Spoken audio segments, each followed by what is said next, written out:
比皇家园林颐和园的地位还要高。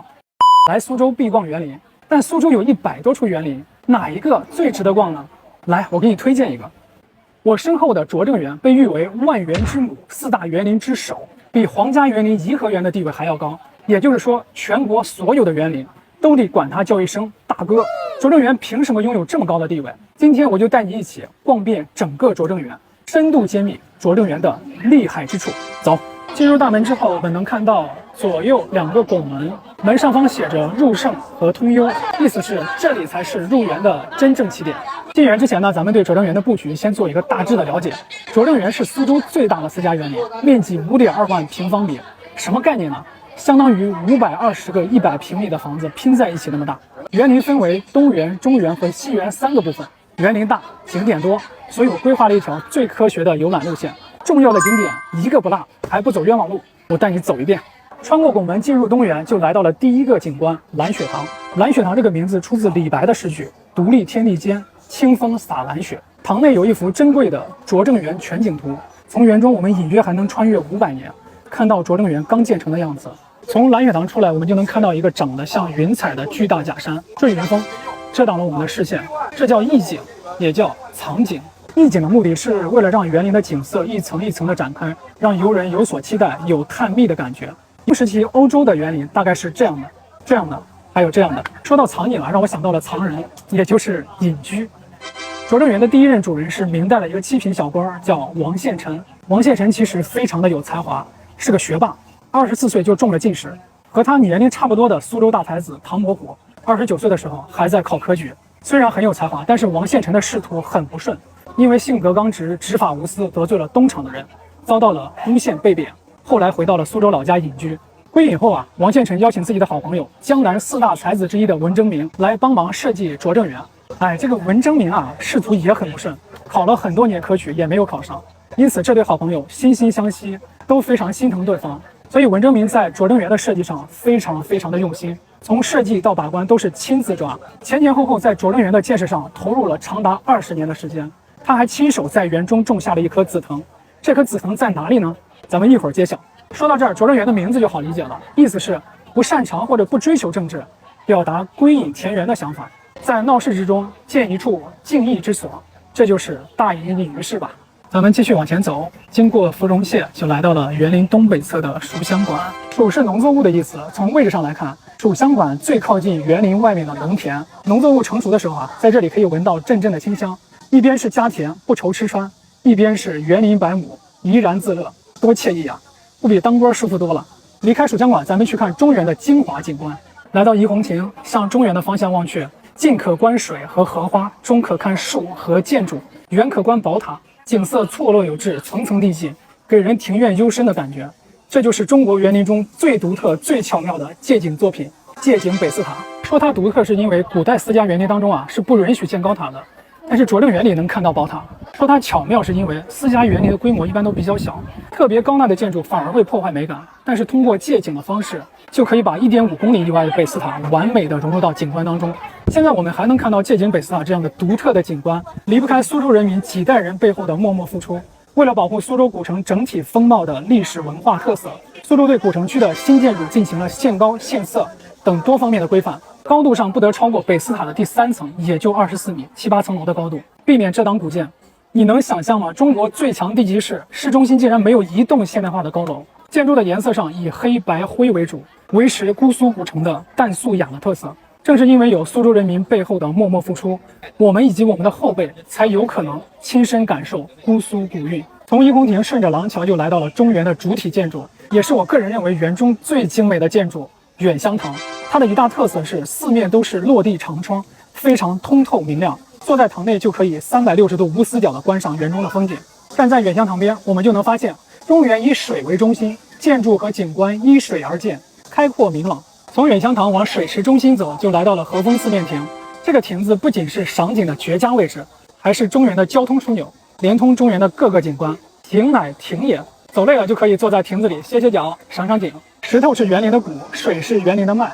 拙政园中1/3是水，所以水的治理尤为的重要。比如说，如何保障水质？雨季水多，旱季水少，怎么维持水池的美观？古人是有妙招的，而且脑洞非常大。最常见的方式啊，就是和园外的河道打通，引入活水。但是也有风险，万一河道堵塞了，不能及时清理怎么办？那就在池底凿井，打通地下水。拙政园的水池啊，就和地下水是打通的。再看池子的边缘，采用叠石层层向下的设计，即使水满了，看着也不局促；水少了呢，也不会显得特别尴尬。穿过和风四面亭，就看到了著名的献山楼。太平天国时期，忠王李秀成打下苏州之后，住进了拙政园。旁边的忠王府其实就是拙政园的住宅部分。这座献山楼呢，就是当时李秀成的办公场所。献山楼的1楼是藕香榭，《红楼梦》大观园中也有一个名为藕香榭的景观，所以有学者认为，《红楼梦》中对大观园的很多的描写啊，都取材于拙政园。还有学者认为，曹雪芹的祖父曾经买下了拙政园的一部分。曹雪芹呢，是在拙政园里度过了童年和少年时期。看完献山楼，咱们再返回来，来到廊桥小飞虹。小飞虹是苏州园林当中非常特别的一种桥，它把亭、廊、桥3种元素结合在了一起，桥体微微隆起，红色的桥栏倒映在波光粼粼的水中，像彩虹一样，因此得名廊桥小飞虹。穿过廊桥小飞虹，就来到了香洲。从远处看，香洲像一艘船，这就是典型的仿式建筑。北京颐和园的清漫坊就借鉴了香洲。香洲是园主和朋友聚会的地方，站在上面有一种乘风破浪的感觉。从香洲再往西走，穿过拱门，别有洞天，就进入了相对幽静的西园。进入西园的第一个景观是雨水陈旧轩。清朝末年，苏州富商张履谦购买西园之后啊，为了纪念祖先做扇子起家的历史，特意修建的。从轩的正前方看过去，轩和后面山丘上的这个亭子啊，正好能形成一个完整的扇子，构思非常巧妙。沿着廊桥继续往西走，就能看到一个非常有特色的建筑，那就是萨六鸳鸯馆和18曼陀罗花馆组成的鸳鸯馆。从外面看上去啊，它们是一个整体，但是里面却是2个截然不同的厅。南厅叫18曼陀罗花馆，是因为馆内啊曾经种植了18株名贵的曼陀罗花，也就是山茶花而得名。这个厅呢是朝南的，冬天比较暖和，所以适合养花。北厅叫萨六鸳鸯馆，是因为厅边水池里啊曾经养了36对鸳鸯而得名。这个厅朝北，夏天比较凉快，用来赏荷花看鸳鸯。萨六鸳鸯馆还是个天然的音乐厅，它的建造者张履谦呢是一个昆曲迷，经常和朋友一起在这儿啊唱昆曲。顶棚采用拱形设计，既能够遮挡房梁，显得更加美观，又能够反射声音，有一种余音绕梁的效果。地板是镂空的设计，能和戏曲的声音形成共振，这样就能够达到更好的听觉效果。这个建筑呢还有一大特色，4个角各设置了一个小房间，叫耳室，像长在身体上的耳朵一样。耳室呢有很多的功能，比如说园主听曲儿的时候，耳室呢就可以作为临时的后台；园主宴请客人的时候，耳室就可以作为佣人等候上菜的地方。冬天呢，耳室还有抵挡寒风的作用。古人在建筑的设计上真的是脑洞大开，又独具匠心。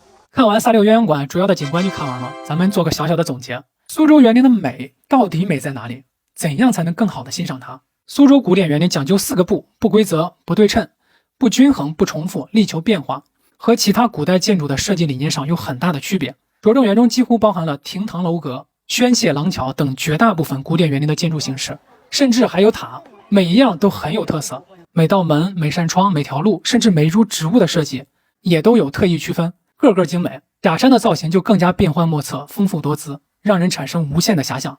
如果再叠加上不同的季节、不同的天气、不同的光线、不同的视角等等要素，园林将会产生无数幅精美的山水画，让游人有无穷无尽的探索空间。有人说来苏州不去拙政园会后悔，去了更后悔。有人却说拙政园比想象的更美。为什么同样是拙政园，体验上会有这么大的差异呢？我想主要的原因是否了解拙政园的艺术和文化内涵。中国古典园林始于唐宋，在明朝时期达到顶峰。拙政园呢，正是这个时期园林艺术的集大成之作，或者叫巅峰之作。很多明清的园林，包括皇家园林颐和园、承德避暑山庄，都或多或少的模仿借鉴了拙政园。所以拙政园就相当于是大家抄作业的范本。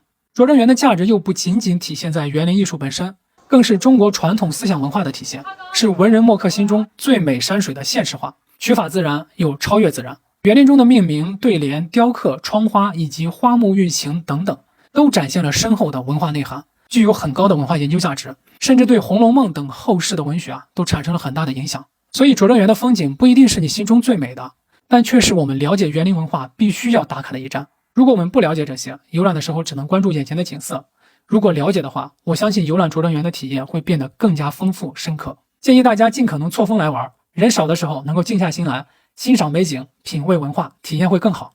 这一棵就是文征明亲手种下的紫藤，将近500岁了，枝叶已经覆盖了整个院子。